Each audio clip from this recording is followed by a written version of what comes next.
Okay, 3, 2, 1. Oh my goodness. Good morning, good afternoon. Whatever it is for you, I hope you're having a fantastic day. My name is Zach Schomler. This is Strong Opinion Sports, episode 472. Welcome in. Today, we are still waiting on a Baker Mayfield trade. I think it's going to happen soon. I don't really know. I would imagine this week it will happen, and he'll either go to, I don't know, Atlanta or New Orleans would be interesting, or the Colts are the team I'm really hoping make a move for him, but we'll see. That's kind of hanging out there, waiting to be, I'm waiting for movement there, and it just hasn't happened yet. It's going to be kind of a short episode today. My mom's in town, and I've been spending a lot of time with her, and I'm excited about that. I mean, it's something that her and I have never been the closest, I think, in the world, and we're working on a relationship, and that's pretty cool. And it's really, really fun to spend time with her. And I know that, man, when I look back on my life when I'm old and she's dead and I'm dying, I'll be like, man, I'm really glad I spent a couple days with her in Hawaii rather than really diving heavily into Strong Opinion Sports. I have no regrets. I'm really enjoying my time with her. Predictions versus reality will continue next episode. It got derailed a little bit by the sheer volume of NFL news. It's been unbelievable this offseason. I can't even, I thought we were going to have kind of a little down period between the Super Bowl and the draft, and it did not happen at all.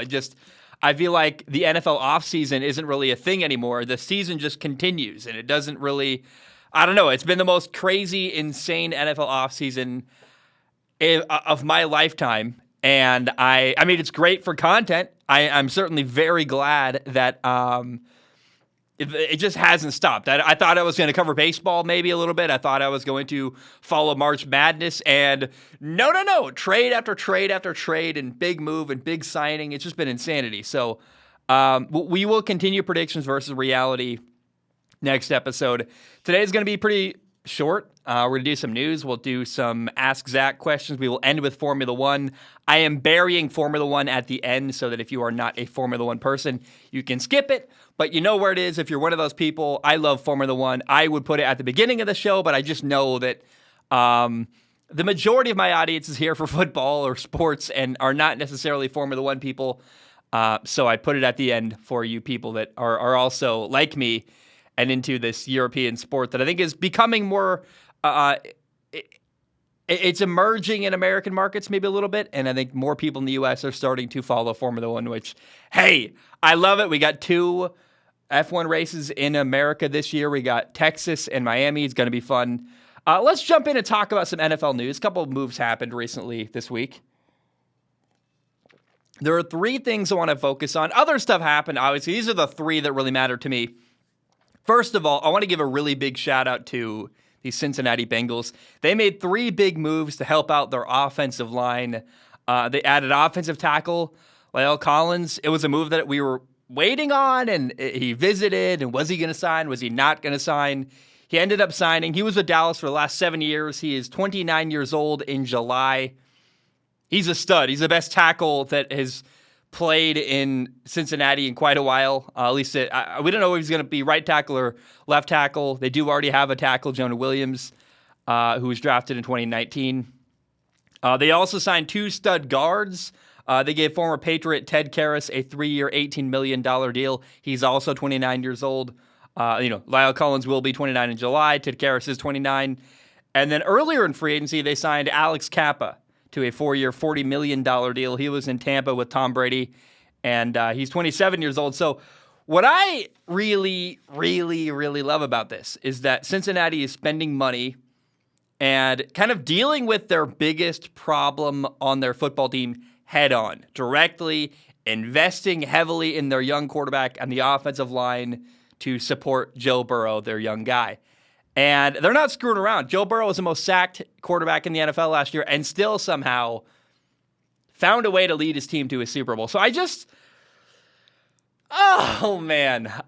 You know that I was really critical of Cincinnati when Joe Burrow went there, and I was very worried they were not going to support him. And it's been proven that is totally wrong. And I think that's been really doubled down on by Cincinnati, saying, like, not only are we going to draft good people around Joe Burrow, we're also going to develop, or we're going to invest heavily and spend a lot of money on our offensive line to protect our young quarterback. And I'm so happy and grateful and thankful to see that, because you guys know I love Joe Burrow. When Tom Brady retired, I was literally like, well, I guess Joe Burrow is my favorite quarterback in the NFL now. Tom Brady stayed in the NFL apparently, but I still, nonetheless, it doesn't take away my love of Joe Burrow any at all. So I'm just really, really happy to see Cincinnati spending money on something that they very, very much needed to do this offseason. They could do literally nothing else the rest of the offseason, and I'll be like, well, it's been an amazing offseason for Cincinnati. They signed a bunch of offensive linemen and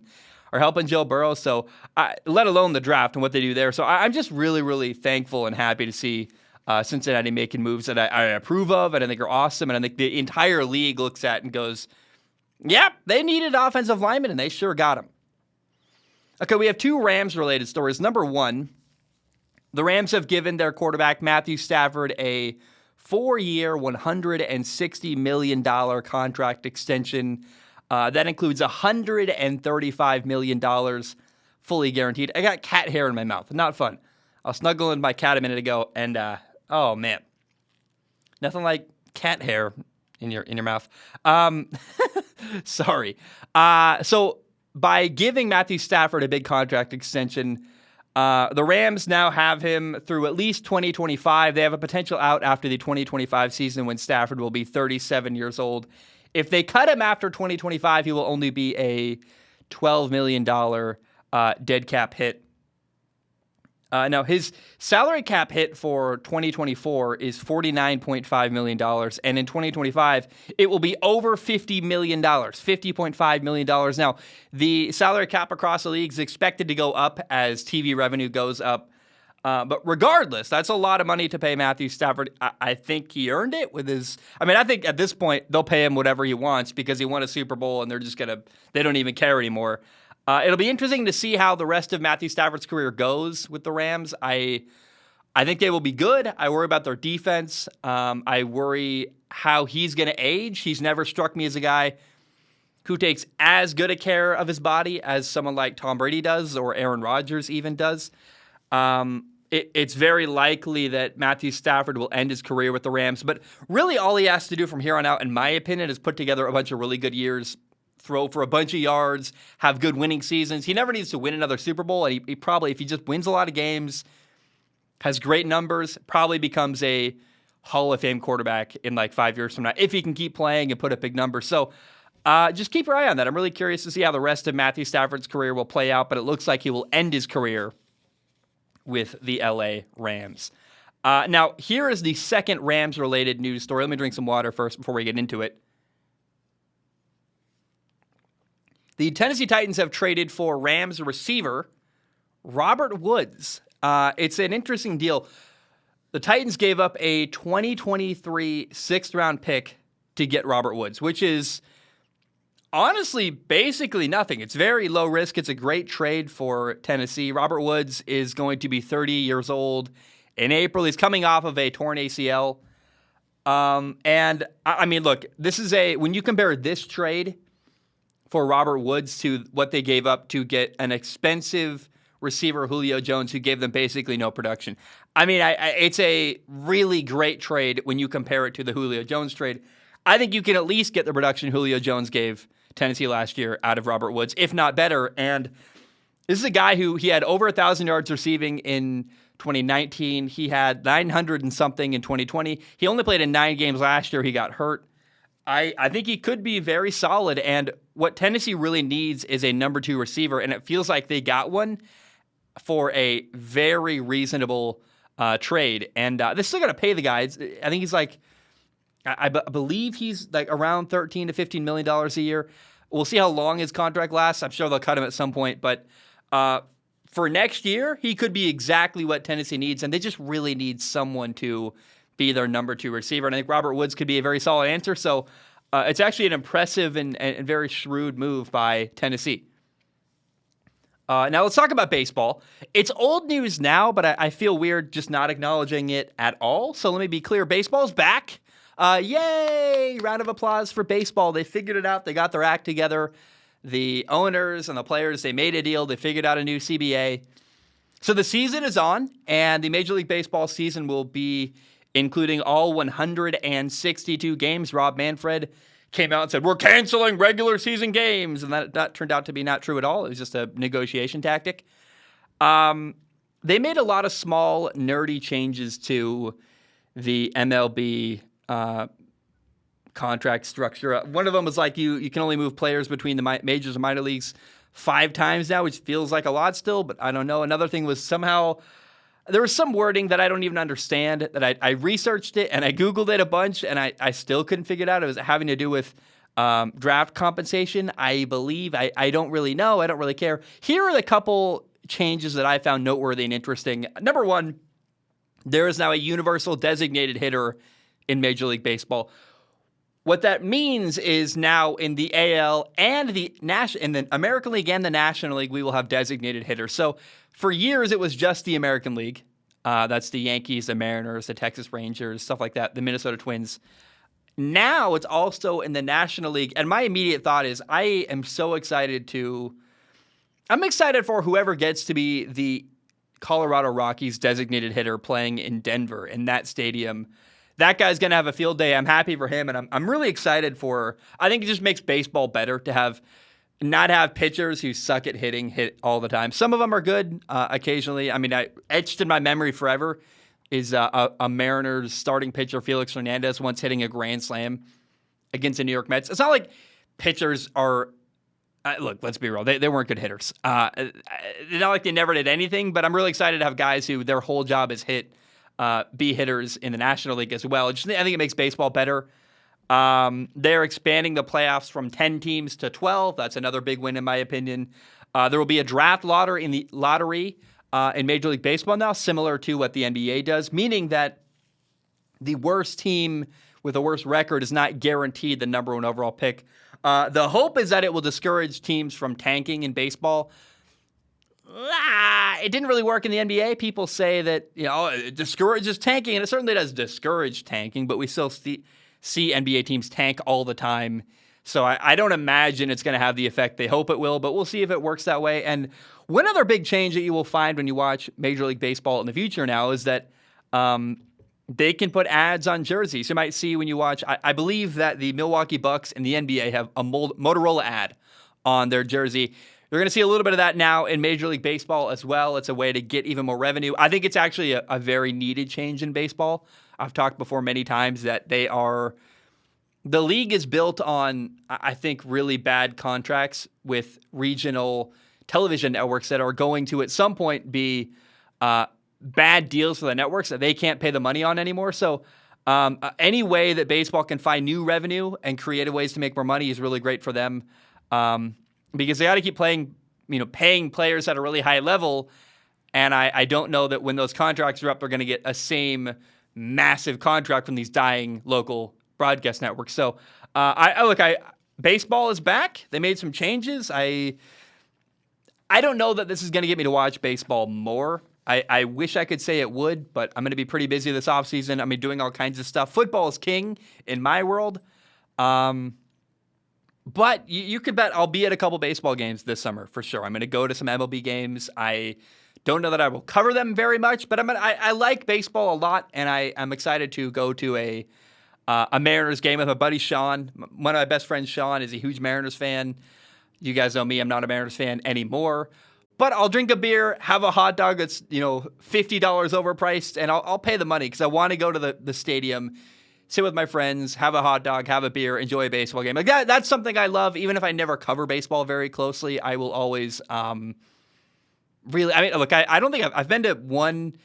Have I ever been to a Major League Baseball game? I don't know that I have, but I've been to lots of minor league games, and I really love that experience of going to the park, having the food, hanging with my friends, and I see myself as a traveler across the country, and as I even staying in the Northwest for a little while, going with my friends to baseball games sounds really fun, and you can bet your Bippy I say that to avoid cussing. Bet your sweet blank. I'm not going to say that one. I'm going to Major League Baseball games this summer, and I'm very excited for it. So baseball's back, and congratulations to them. Okay, now let's go to some questions from the audience. It is time for Ask Zach, my favorite part of the show. In case you do not know how it works, you go to patreon.com/Zach Schaumler. You give $1 a month. You can give more if you want to. Please do. It literally helps pay my rent. But $1 a month gives you access to submit questions on Patreon. Now, if you submit a question on Patreon, I do not guarantee to read your question on the show. My only guarantee is I pick the top couple of questions and let me be clear. I picked the top couple questions to read them on the show, but my only guarantee here with the questions, when you write in, my only guarantee is I look at every single question with my eyeballs. I may not reply, but I look at them, and I pick the top couple to read on the show. I try to reply. I've got a pretty cool community there. A lot of people who I've got their numbers, and I follow them personally, and I'm excited to meet them. So I love Patreon. It's a great way to engage with you guys personally, but I don't want anyone to have false expectations. If you pay the $1 a month, you write into the show, I'm not going to guarantee to read your question, because if it's a bad one, I would hate to be forced to read it on the show. Let's jump into question number 1. It is from the Hamman. Let me open my Google Doc. The Hamman says, repost, because I think I accidentally posted this on the Zach Schaumler talking thread. Yeah, you probably did. I don't know. This is the time you become a Mariners fan again. The Seattle Mariners, the baseball team. Last year, we had an electric September. We went 90-72, but narrowly missed the playoffs. During the offseason, we signed the AL Cy Young winner, Robbie Ray, and traded for Jesse Winker, a outfielder who will provide some much-needed pop to the lineup. We have a prospect, Julio Rodriguez, who will probably be an MVP candidate once he is in the MLB. I know you have trust issues from the Mariners, but it's worth jumping on the bandwagon. No, thank you. I'm never coming back. I'm very proud of that. I will never be a Mariners fan ever again. In fact, I will never have a favorite team ever again. The closest I will ever become is just rooting for the Bengals because I like Cincinnati as a city. Look, going back to the Mariners is kind of like getting back together with an ex. You just don't do it. You broke up with her for a reason. Don't go back. Look, I left Seattle as a fan for a reason. I don't trust them. That guy, you said Julio Rodriguez is a future MVP candidate.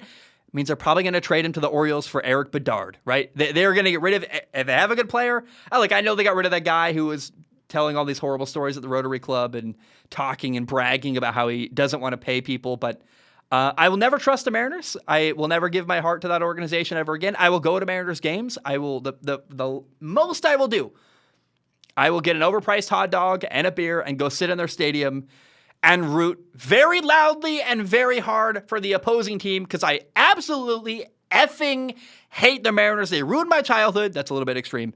But no, I will never be a Mariners fan ever again, even if they win. I want you to know this. If they win, I will actually feel sadness because I hate them that much. And I root against them, and I hate them. They were a team that brutalized me as a child. I'm scarred for life, and I will never root for the Mariners ever again. Look, I don't know. I'm being a little bit harsh. Kind of silly, kind of joking. Probably doesn't sound like a joke. But no, I will never, ever again. Again, I broke up with the Mariners for a reason. I'm never coming back. And I'm very glad to say I'm never coming back. And when they win, it does nothing in my heart, which is the most freeing feeling in the world. I know I have no emotional connection other than hate and anger towards the Seattle Mariners. Okay, Garrett writes in. Garrett says, I'm a Broncos fan, and I'm very excited about Russ being here. However, that's Russell Wilson, their new starting quarterback, who's amazing. However, I was more lenient on Locke than other fans. He does struggle, but physically, he has it all. I was thinking about him going to Seattle and remembered your draft analysis of him. You started that you wished Drew Lock and DK Metcalf had played together in college because of their tape. Because their tape would have been better. Now that they're in Seattle together, do you think that Metcalf can elevate Drew Lock? A longtime fan of the show, and thank you for looking at this with your eyeballs. So more than likely, Drew Lock is going to drag down DK Metcalf. Whenever you go from having Russell Wilson throw you the football to a guy who has had, you can argue, never really had a shot in Denver, but a guy who's been in the league for a while and done very little, I can't imagine that somehow DK Metcalf's numbers are going to get better. I I don't know. Again, you can argue that Drew Lock never had a real shot in Denver, although you could also argue that he had opportunities and blew them and showed a lack of maturity. So when it comes to Drew Lock in Seattle, I have no expectation. Not only do I not really believe he's going to be the franchise quarterback, I don't know that they're not going to trade for someone like Baker Mayfield or bring in Marcus Mariota. So we'll see. But I got to say, I am rooting for Drew Lock to do well in Seattle. I'd like to see him do well. I don't know that he will. But if he was not going to work in Denver. And if he's going to find a place to revitalize his career, Seattle is probably a better spot than most for Drew Lock to find a way to win and show that he can be a successful NFL quarterback. And there is potential there. So I'm not going to hate on the guy, but I don't have a lot of expectations from him nonetheless. Okay, Nathan writes in. It's a long one, but an interesting one. Nathan says, hey, Zach, there has been so much movement in the free agency market with quarterbacks. A lot of good ones still remain, but a lot of the more important teams who needed a quarterback have gotten one, except for Indy and Seattle. Being so, though, there are still decent quarterbacks in the draft which could start now or later on. I have two questions about both of these topics. The Falcons, the Panthers, the Lions, the Titans, and Giants still have questions at quarterback. Some are higher in the draft, like the Lions, Panthers, Falcons, and Giants, and are at good positions to get Malik Willis or Kenny Pickett. Which of these teams do you think might be necessary to draft a quarterback for the future or for right now? Matty Ice is getting old, and Jared Goff isn't the answer forever. Let's start with, he's got a second question. I'll read it in a moment. Look, the Falcons need a new quarterback. Matt Ryan is old, and they're rebuilding, and it makes no sense for them to keep going with Matt Ryan. I think they're the team that should draft Malik Willis if anyone should. I think Malik Willis is the best quarterback in the draft. Kenny Pickett's fine. I keep hearing Kenny Pickett to the Lions conversations, and I'm like, well, Kenny Pickett, in my opinion, isn't really an upgrade over Jared Goff. I think Jared Goff's better than people realize, and you're paying him a lot of money, and he's fine. And if I'm the Lions, I just keep drafting good players and keep building around Jared Goff and hope that the better your team gets, the better Jared Goff will do. In fact, I actually think that will happen. I am shocked at how much I think Jared Goff can do well in Detroit, because I was not excited about Jared Goff. I was very out on Jared Goff, and I thought he did some good stuff last year. And I think if the Lions keep building, I just don't know that it's smart to waste first-round picks on a player that may or may not be your franchise quarterback when you can just draft someone who can be an impact player, like a top 5 player in the entire draft. I think the Lions got to pick a player who can make their roster better tomorrow. If the Lions want to draft a quarterback, draft someone in the second round who's got some potential. I think that's an idea, but the Lions have the number 2 overall pick. I think they should draft like a defensive end or someone who can really help their football team, not a quarterback who may or may not play down the road. Carolina, I have no faith that they can develop a quarterback. I mean, if they couldn't develop Sam Darnold, why am I supposed to believe that they're going to get a guy who is probably less talented and turn him into a franchise quarterback? If Carolina can get Malik Willis, I support that. Otherwise, I'm like, what are you doing? I'm very interested to see where Kenny Pickett will go, because I think he's got potential but a limited ceiling. He kind of reminds me of Case Keenum, or like he's solid but not amazing. And maybe Kirk Cousins is a great example. Like he's fine. I think with a good system and a good team around him and patience, he could become a really good quarterback. He's got good habits. Like he's not an idiot. He makes good decisions. But physically, he's not very impressive. So I hope he goes to a good football team, and we'll see. I think, New Orleans would be really interesting if they drafted Kenny Pickett.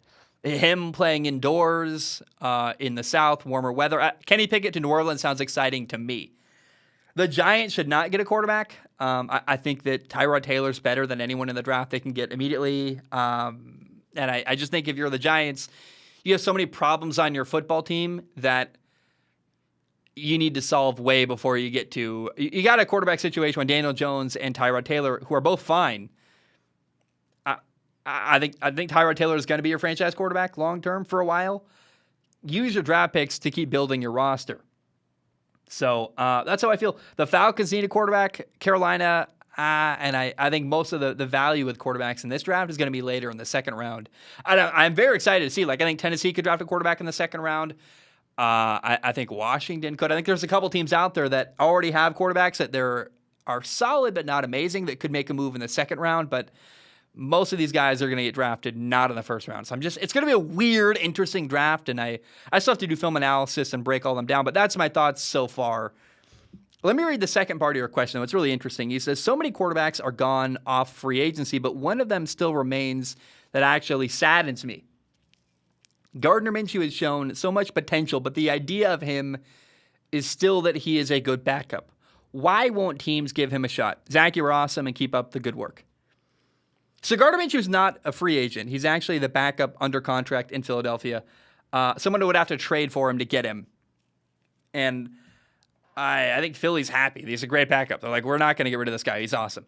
Now, the reason why Gardner Minshew, from what I understand, isn't viewed as a franchise quarterback is because he's not physically impressive.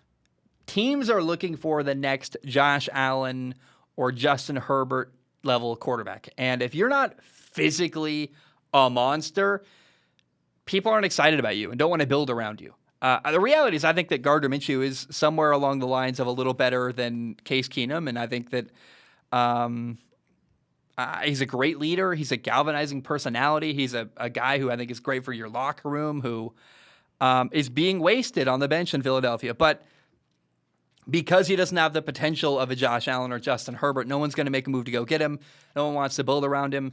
I think it's very possible that as teams get more desperate as time goes on, you could see a move for him. Like if the Saints can't find a quarterback, if the Colts can't find an answer, but there's a lot of guys out there. Marcus Mariota, Baker Mayfield. So I just don't know that teams are excited about Gardner because they don't see him becoming a Josh Allen type. And I understand that, but it's sad because I think he has potential, but no one wants to do the work of getting the most out of him. And they'd rather just invest in someone who's physically amazing and try to get the most out of that guy. Davis writes in and says, if the Colts biff this offseason and not get Baker or Matt Ryan, really, or any good quarterback, this will be the end of Frank Reich and Chris Ballard in Indy. There seems to be a tense pressure. I think he means intense pressure on them to win right now. By the way, this guy Davis sent me the headphones I'm wearing right now on this show. The headphones I'm using to hear myself and record the podcast that are like amazing. They're really, I love these things. They're amazing. Davis sent them in. So Davis, I will always be grateful for you. Anytime you write into the show, I'm going to try to mention that because that's crazy. This guy in Indiana sent me headphones for free. I'm so happy. Now, the Colts have a number of issues. They need a lot. I'll read you a tweet, actually. I saw it this morning. I retweeted it. I don't tweet very often. When I do, I try to send something interesting or meaningful. Colts Militia tweeted this. The Colts have no quarterback, no left tackle, no wide receiver number 2 or 3, no first-round picks in 2022, and many more holes, but they have the most cap space in the NFL, which has resulted in one free agent acquisition and then a face that's like, really? It's a frowny face, kind of a bored, flat like expression, just like, really? So what do the Colts do at quarterback? Baker's an option. I think their best option. I think Marcus Mariota is an underrated option. It would be very interesting. Plus, Marcus Mariota could play his former team, the Tennessee Titans, twice a year. I don't like the idea of Jimmy Garoppolo going there. I think Gardner Minshew has a lot of potential there. Nick Foles is an idea. He played for Frank Reich and won a Super Bowl with him in Philly. I don't know. It's crazy how important the quarterback position is, though, because I think for the most part, Chris Ballard and Frank Reich have done some pretty good stuff there. Not amazing. Again, I go back to it. No left tackle, no wide receiver number 2 or 3, no first-round picks, no quarterback. Like, not amazing, but certainly if the Colts had the right quarterback, and if they'd had the right quarterback all along, people would feel way better about Frank Reich and Chris Ballard than they do currently. And that's sad because I think these are people who are good at their job who have had some circumstances that are out of their control, and it's really hurt their ability to do their job at a high level. My nose is itching so bad. Oh, my gosh. Mitchell writes in. Let me drink some water. I think that might. Is that related? I don't think so. I don't know. It's 4:55 in the morning. I'm doing the best I can. Mitchell writes in and says, hey, Zach, the Saints have freed up a ton of cap space recently. Do you think they make a move for a quarterback in free agency or stick with Taysom Hill and draft someone? Oh my gosh, I was talking about the Colts. Jameis Winston is out there. I think that's who they're going to make a move on. Though. I think Jameis Winston is going to stay in New Orleans with the Saints. He tore his ACL last year. He's going to make a comeback. He's expected to be fine. I think part of why the Saints were clearing cap space is because they were all in on trading for Deshaun Watson. And when that didn't work out, they're like, oh my gosh, well, we are screwed. We better find something and figure out what to do.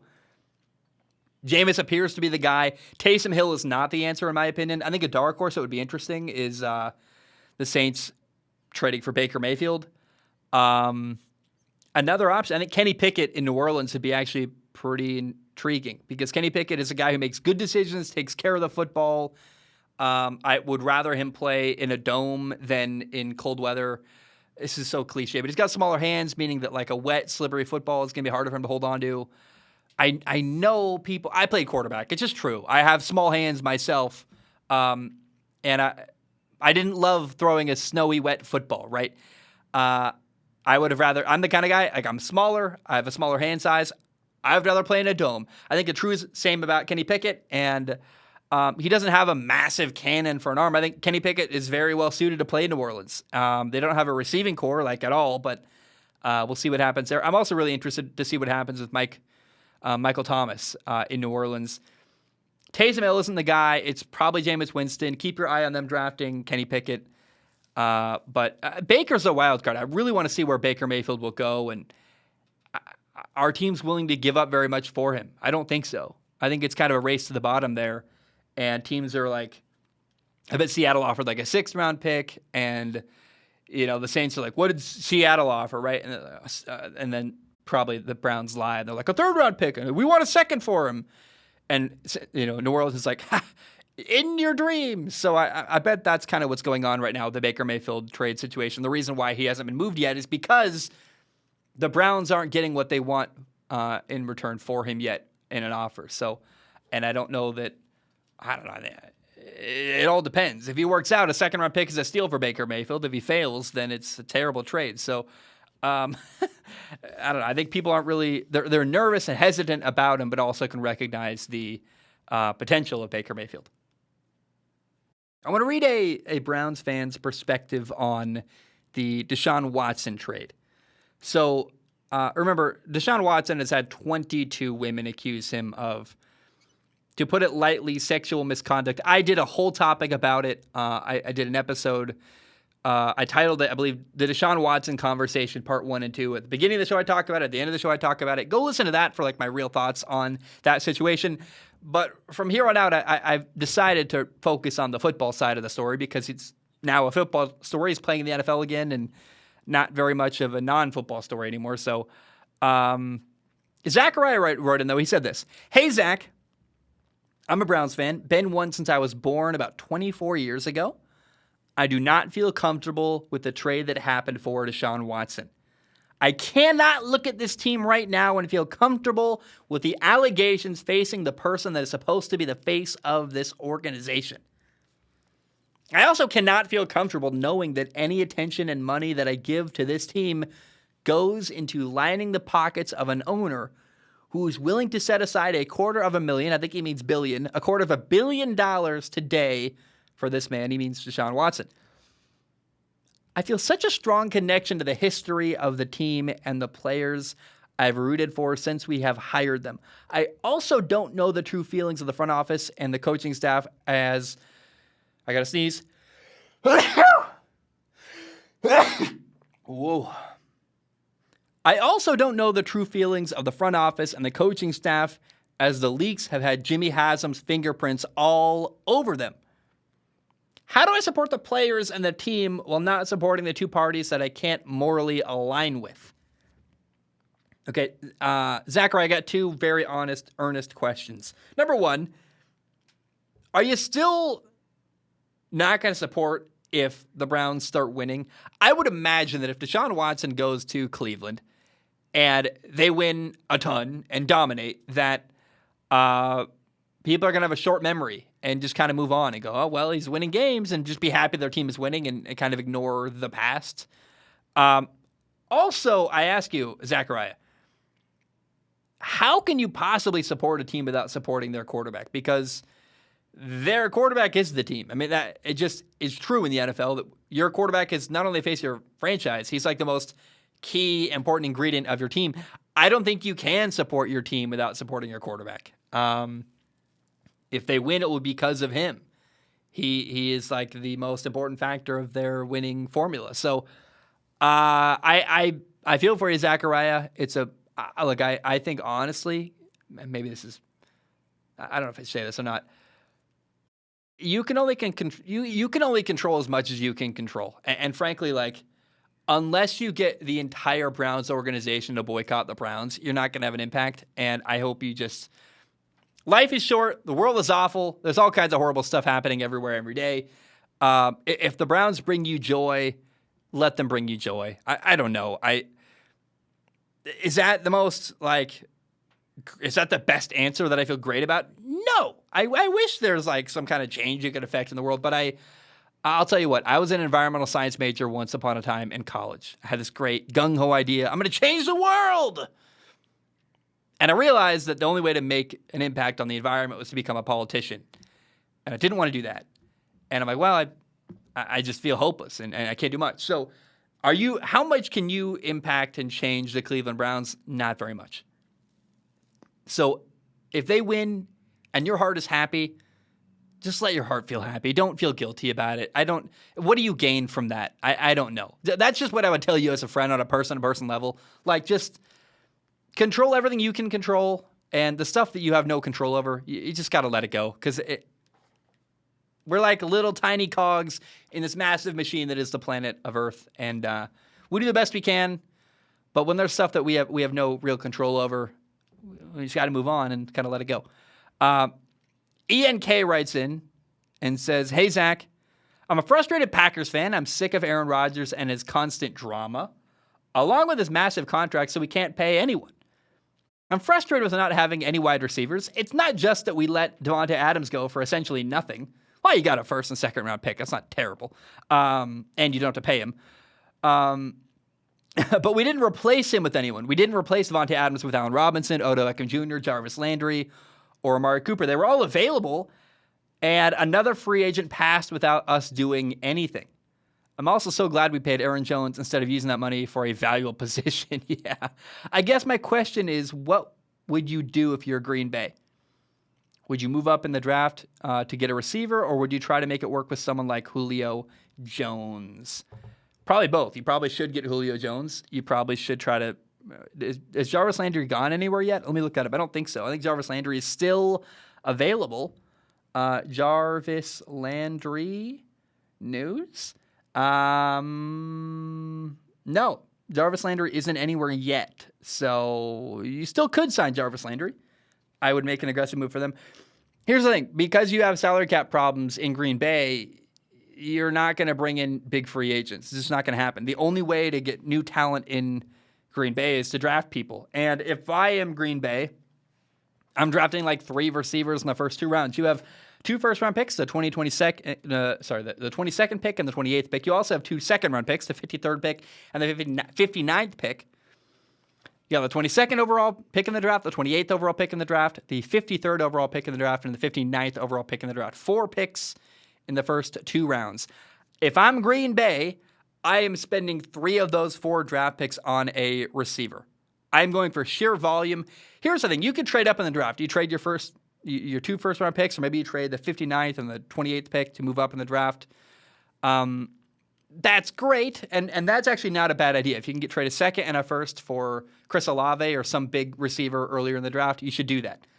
But if you have to give up potentially 2 receivers and only get 1, I don't think it helps you very much. I think the Packers need more than just 1 receiver. They need multiple. So I just can't stress enough. I think the Packers have to go all in and draft multiple receivers in this draft. That's what I hope they do. And do that, add Julio Jones, like volume. Throw volume at this problem, and I think it'll help you.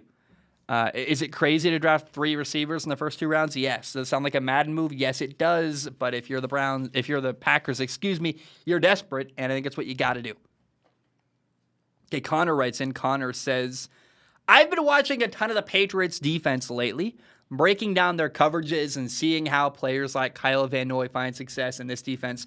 Anyway, in doing this, I have found a new favorite player, Kyle Duggar. I don't know why I said it that way. Kyle Duggar.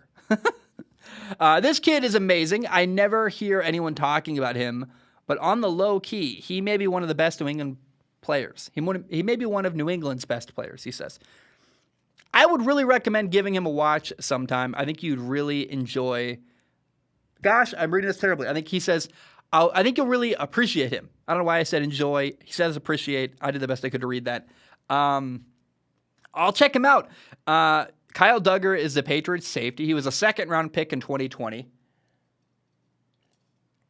Here's why he's noteworthy. It's pretty crazy. He was a second-round pick out of a D2 college, Lenore-Rhyne, who I'd literally never heard of until that day when he was drafted.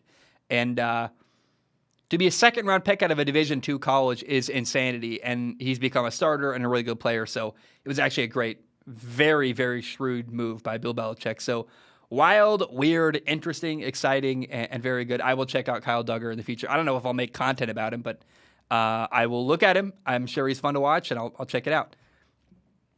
Aiden writes in and says, "Hi, Zach. If you're building a defense, would you focus on assembling a great pass rush / defensive line or a lockdown secondary? I see the 49ers as the current example for the pass rush method first, and the Patriots system as a historic secondary-focused defense. Love the content and definitely looking forward to more content with you and that franchise guy." Yeah, me and Marcus, I love that guy so much. He's one of my favorite people in the space. I'm actually going on his show, his video game show soon to talk about video games and share like my top 3 video games of all time, which is a fun thing we got coming soon. Aiden, I think it's just easier to find defensive linemen who are ridiculously good studs than it is to find a lockdown corner. Like a lockdown corner like Darrelle Revis is way more rare and also, in my opinion, less effective. The rules heavily favor a receiver. It's easier to beat an offensive lineman on the line, like beating your guy off the snap or something, than it is to beat a receiver in coverage, frankly. I just think it's easier. And plus, your defensive line makes quarterbacks uncomfortable. And the better defensive line you have that gets after the quarterback quickly and puts pressure on him, makes him get rid of the ball faster, it actually can elevate. Your bad secondary or your weaker corner and safety players will look better when a defensive end has got your quarterback on his back or getting rid of the ball before he's ready. So I will always follow the philosophy. You build your defensive line, and I just will, like, if I was a coach or a general manager, I'd be drafting offensive and defensive linemen constantly. That is how you win games. You get your quarterback, and then you just draft the piss out of the offensive and defensive lineman positions, and I can figure it out with the rest. But if I have a good offensive and defensive line and a good quarterback, I think I could win a lot of games in the football world. Okay, Juwan writes in, final question of the day. Juwan says, "Hey, Zach, I've been a longtime viewer of Strong Opinion Sports, and now I'm finally a Patreon supporter." Dude, welcome. Oh, my gosh. He said, "I'm here to ask my first question. When talking about Baker Mayfield, you often bring up that he had been an underdog for most of his career. But that idea changed when he was the number 1 overall pick. Now that the Browns have moved on from him, could he be the underdog again, with a chip on his shoulder, ready to succeed?" Yeah, so I've talked about this before. He had to transfer and walk on multiple times in college. He went from a nobody to a Heisman Trophy winner, and then a first-round pick. So his entire journey in college was, I'm going to prove everybody wrong. And then he did that. He won the Heisman, became the number 1 overall pick. Suddenly the world was validating Baker Mayfield as the best at whatever he does at that time. You win the Heisman, you become a number 1 overall pick. You're no longer an underdog. And so I've talked about before how when I went to college, I had a coach who in high school said I'd never play college football. And so my motivation for 2 years was prove that effing guy wrong. So when I got to college, I had proven that guy wrong, and I ran out of motivation. I was like, well, I got to find a new source of my motivation because my hatred for this coach doesn't work anymore. I already proved him wrong. And I wasn't very good as a freshman at 18 years old in college at pivoting my motivation style to find something else. And I burned out. So Baker's got to find something different that drives him. At least that's what I always said in Cleveland. Well, maybe not, because now his team doesn't want him. He's been kind of shamed by the football world. He is an underdog again, and that could really benefit him as a quarterback with just the sheer psychological side of how you view yourself and the story you tell yourself about who you are and how you fit into the world. So I just am really rooting for Baker. I want to see Baker go to another team and do very, very well. That would be awesome. I'm rooting for him. I think that would be really cool. And I don't know. I think that would just be really interesting to see Baker Mayfield do really well on his new team. Guys, wow. So I got to tell you something. I recorded the end of this show about Formula One before I recorded the rest of the show. So I've been recording for a little over 45 minutes now, and I'm going to add another 10 minutes on the end of that with a Formula One conversation. I'm shocked. I did not believe that this episode is going to be very long, and we're going to reach almost an hour, which blows my mind. Very happy to say that. I love you. I appreciate you. It's kind of weird because I'm going to end the show, but you're also going to hear 10 more minutes. So I'm just going to let you know now. Let's shift gears to Formula One. I love you, though. I appreciate you. Hope you have a great day. And I guess I'll see you in like 5 seconds when I cut and you go to Formula One. Bye, y'all. Okay, there's a cut there. Hopefully you cannot tell. I'm recording this much earlier than the rest of the show. Let's end the show with this. On Sunday, we had the Bahrain Grand Prix. We learned a lot. There's a lot to break down. It was fun. It was exciting. There were twists and turns, both figuratively and literally. Here are the top 10 points finishers from Sunday.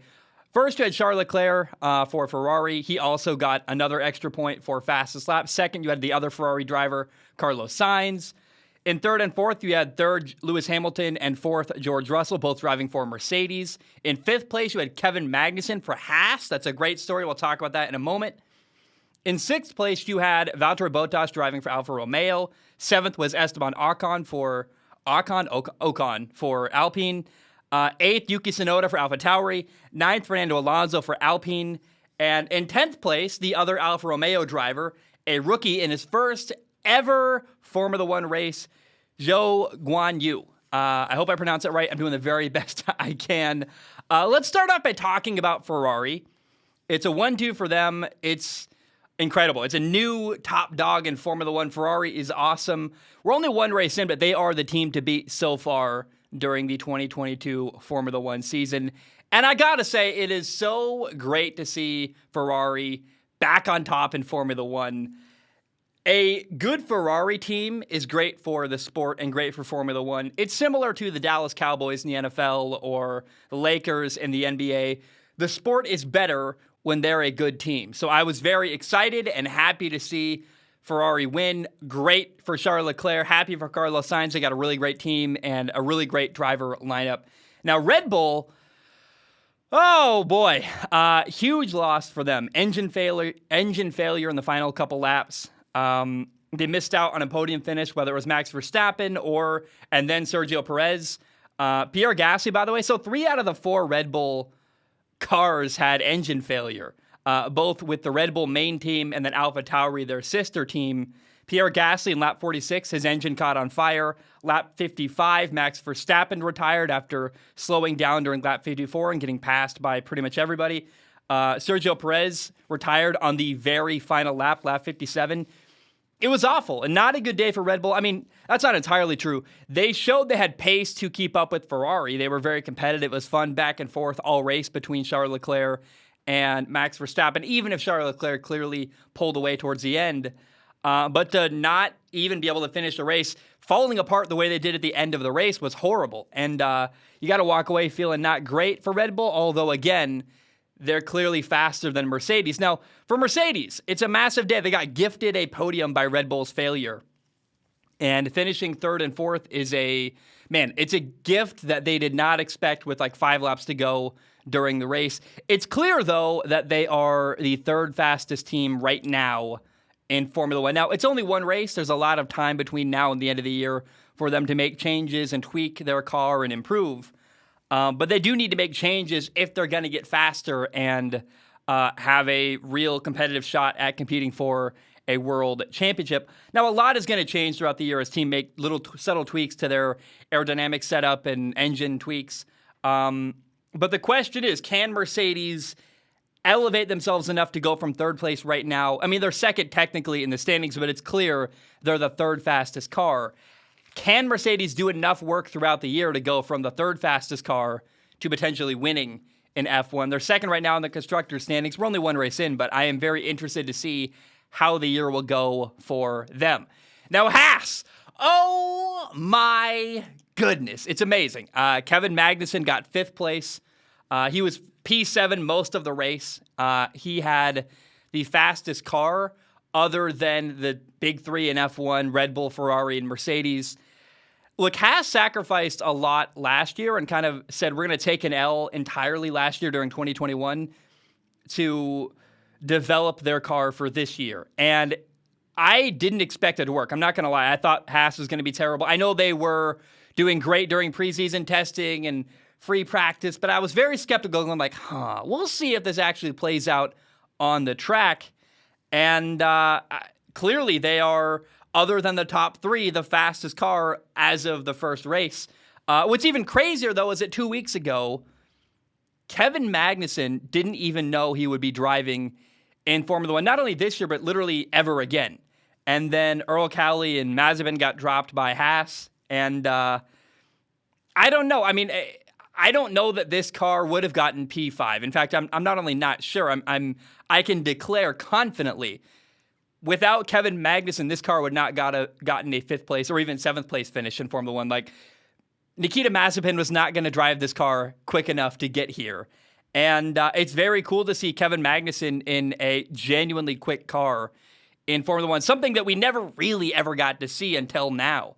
Mick Schumacher, their other driver, their young stud who's developing and growing, I feel like with every race, he finished P11, one shy of a points finish.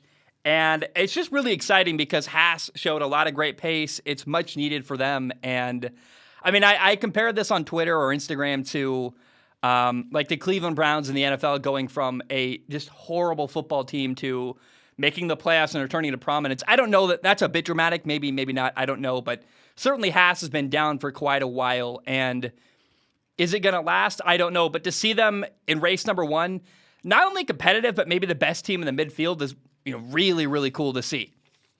Now, it was a big day for Alfa Romeo. Valtteri Bottas got sixth place for them.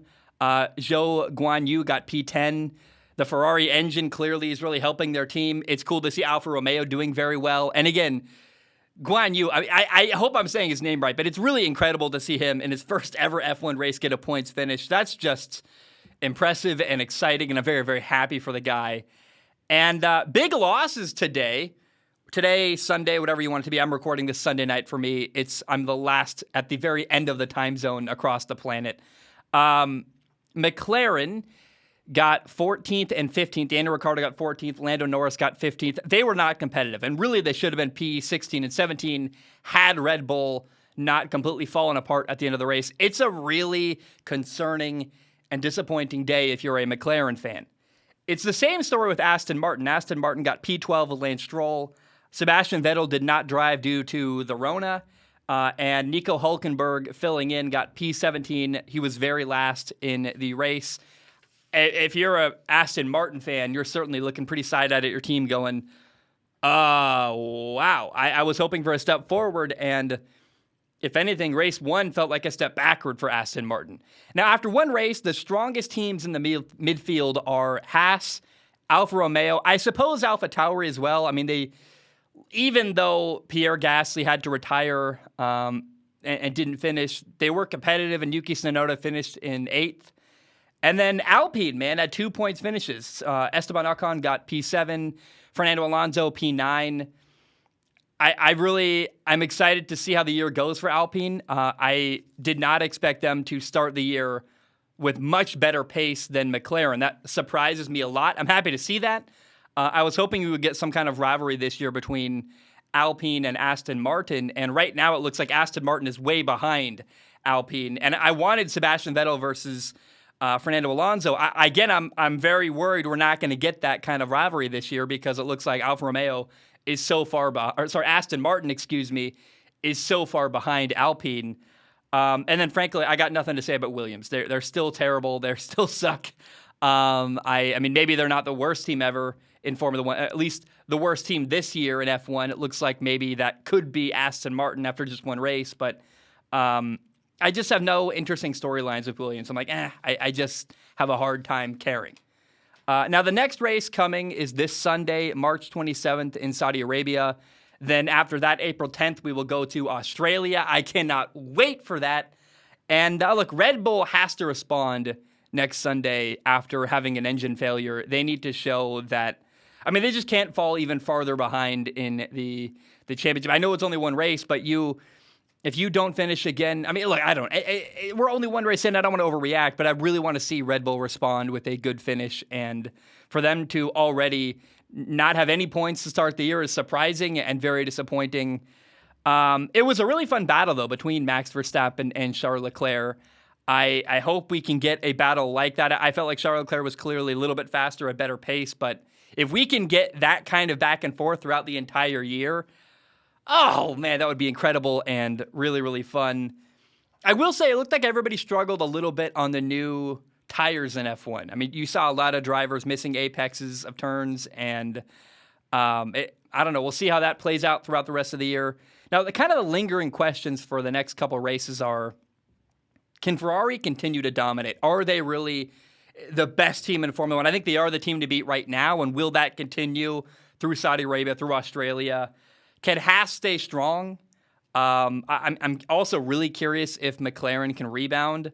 They were third in 2020, fourth in 2021. I would call McLaren the most disappointing team to start the year in Formula One. They look like they are way behind a lot of other teams in the midfield. And if there's like three tiers of F1 cars, if there's the big three, McLaren, Ferrari, Red Bull, then the midfield, I would actually put McLaren right now in the bottom tier of Formula One, which is very surprising to me. And I mean, they got really good drivers, Daniel Ricciardo, Lando Norris. They clearly were competitive the last 2 years, and for them to take a big step backward would be a big shock and a big surprise. So I don't know, man. I don't have much else to add. I really am excited for the rest of the F1 season. It was a fun way to kick off the year. It was intriguing. It was surprising. And, man, I just had a really, really great time. So, guys, that's all I have today. Thank you so very much for tuning in. I love you. I appreciate you. And ba-dum-bum, bam, we are done.